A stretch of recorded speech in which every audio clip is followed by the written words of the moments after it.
Mga kabombo, kapiling natin sa ating linya ng komunikasyon, tagapagsalita ng Bureau of Jail Management and Penology, Jail Superintendent J. Rex Bustinera. Magandang araw ho sa inyo, si Bombo Dennis Hamito po ito, together with me, si Bombo Everly Rico. Welcome to the program at nais po namin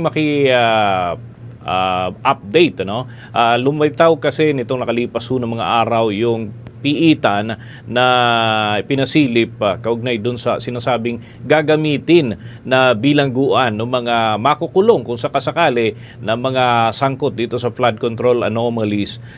Ito lamang ho, Superintendent, tanong ho na nga marami, ito ba'y sadyang ginawa para ho sa kanila sapagkat mukhang bago yung ating facilities na ipinakita dyan sa lungsod ng Quezon lalo na, Superintendent? Opo. Kahapon nga ho, talagang nag-inspeksyon ang ating kalihim, Secretary Remulla, para tingnan ang kahandaan ng BJMP para tumanggap ng mga karagdagang mga bilanggo. Ito hong pasilidad na to ay nailaman na ho ito, ililinawin ko ho. Hindi ho ito ginawa para sa kanila, kundi ginawa ho ito para sa Quezon City Jail. May laman ho ito na 3,674 sa ngayon. At may bakante pa hong kayang 800 pa ho na walang siksikan. Under capacity pa nga ho ito, napakalaking pasilidad. Ito ho kasi ay bagong facility na turn over noong 2023 lamang at nakadesign talaga ito according to international standards. At itong pasilidad na ho ito ay hindi lang nag-iisa. Mayroon ho tayong 142 na kapareho nito sa buong bansa. Sa katunayan, even as far as Marawi City ay may ganitong bagong pasilidad. Cebu, Davao, at iba-ibang mga munisipalidad at syudad sa buong bansa. At ito naman ho ay tinitiyak lang naman natin yung kahandaan ng BJMP kung ready ba tumanggap. Kung meron mang lalabas na 200 daw ho na madadawit dito sa ganitong issue, nakita naman ho ng ating kalihim na handa naman ho ang BJMP. Ayun, kaya ho naging kapuna-puna dahil parang bagong-bago yung mga pasilidad, pero nabanggit naman ho ninyo na ito ay 2023 natapos, And kung sakali, para lamang ho sa kabatiran ng ating mga taga-subaybay, ano ho yung maximum capacity ng mga ito kung sakaling lumobo sa 1,000, ay sana nga lahat ng sabi niyan lahat ng involved, kung talagang kailangan sila ay makulong, makulong talaga, ma-issuehan ng warrant at may proseso, madala sa hustisya, ika nga, Superintendent, ano ho yung ating capacity dito sa mga pasilidad na ito? Tama ho, kasi ho ito ay may bakante ho tayong 80 o 80 selda na bakante pa ho at walang gumagamit. Pero meron hong mga 400 plus na selda na ginagamit ho sa ngayon na may laman hong 3,600. Maximum capacity ho natin na kaya pa ng pasilidad ay 800 na PDL pa ho. Marami pa ho. Tama ho. Alright.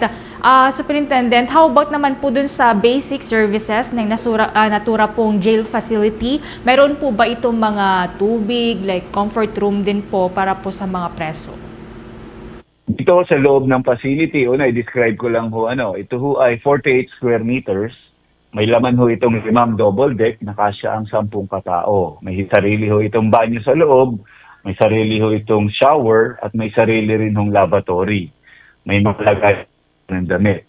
Sa labas ho ng selda, meron ho silang access sa laundry room, meron ho silang access sa visitation area, multipurpose area katulad ng chapel, meron din ho silang access sa livelihood and training area para sa mga gustong mag-aral, at meron din hong access sa infirmary o clinic. Ito ho ay parang ospital na maliit. At lahat po ng serbisyo at maaari nilang kailanganin ay napag-isipan na design na ho dito.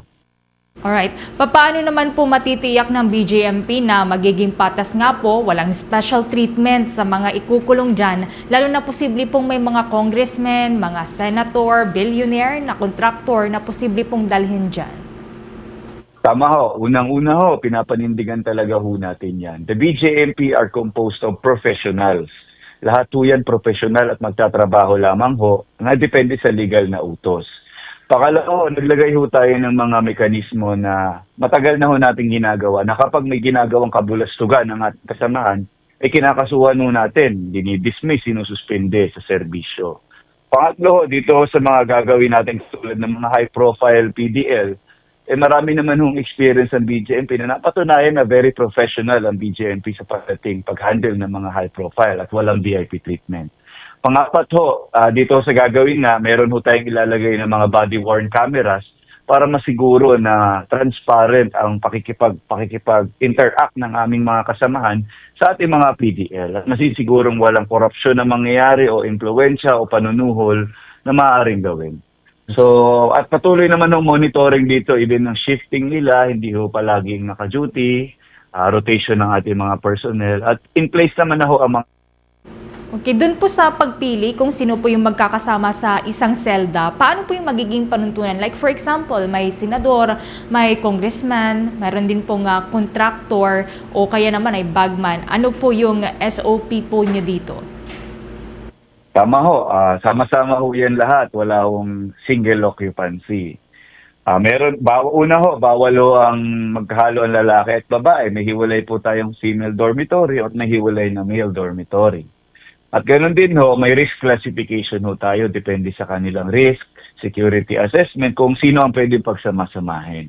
So hindi pa ho natin masasabi ngayon, pero definitely ho, hindi naman ho natin nahayaan na mag-isa lang siya sa kanyang selda kaya dahil 10 nga ho ang kapasidad noon. At ayaw naman ho natin magkaroon ng any indication ng VIP treatment dyan.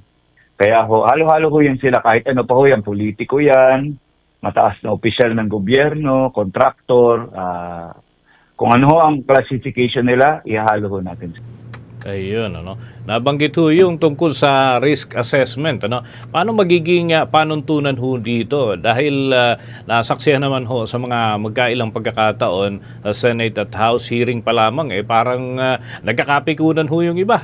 Baka ho kasi mapagsama yung talagang magkaaway sa loob ng kulungan, magdulot ho ito ng problema hindi lang sa kanila, sa pagitan nilang dalawa, kundi pati yung iba na mga kasamahan. Halimbawa, 10 sila magkarambulan.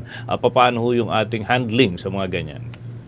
Wala naman pong ibang sistema kundi talagang i-supervise lang sila at kung saan sila ilalagay na appropriate ay dapat siguraduhin din na sa kanilang seguridad. Ganun din ho na makakasiguro tayo na walang any untoward influence na mangyayari. At kung may bilin ho, may tagubilin ho ang ating otoridad, na hindi rin pwede pagsamahin itong dalawang tao, re-respetuhin din ho natin yon. Pero definitely, we will consider na dapat no VIP treatment, dapat equal access lahat, at kung ano ang pagtrato sa isang ordinaryong PDL, ganoon din ho dapat ang dadanasin nila. Okay. Although, wala pa naman hong na-issuehan talaga ng warrant of arrest. Meron dyan, nakakulong pero dahil na-contempt, dun sa hearing ng Senado o ng Kamara nitong nakalipas na pagkakataon. Kung as to manpower yung inyong security operations, may binabalangkas din ho ba kayong plano para ho dito? Well, no need naman ho na elaborate further, pero kayo ho, meron na ba kayong kabuang plano as a whole dito ho sa mga development po na ito? Planado na ho yan, napakarami na ho natin. Humigit 500 na ho ang empleyado natin doon. So far, dadagdagan pa nga daw ho, base sa statement ni Jail Director Rovelis Rivera, ang aming Chief BJP, itong mga upcoming trainees natin ay doon din ho i-assign, mga bagong hire natin. At ganoon din ho, may mga response team na ho kasi yan. Ano na ho kasi yan, live game na ho yan. Hindi na ho kailangan ng masyado pang preparasyon dahil isa na ho itong active at operational na kulungan. At idadagdag na lang naman talaga kung sino man na makukulong. Okay, with that, maraming salamat po, Superintendent, para sa mga impormasyong na ibahagi po ninyo sa umagang ito sa mga taga-subaybay ng Bombo Radio Philippines. Mga kabombo, mga ka-Star Nation, nakausap po natin tagapagsalita ng Bureau of Jail Management and Penology, si Jail Superintendent Jerex Bustonera, kaugnay ho ng kanilang mga paghahanda. Yung kulungan ho para dun sa mga sangkot sa flood control anomalies ay handang-handa na, waiting na lamang ho mga kabombo.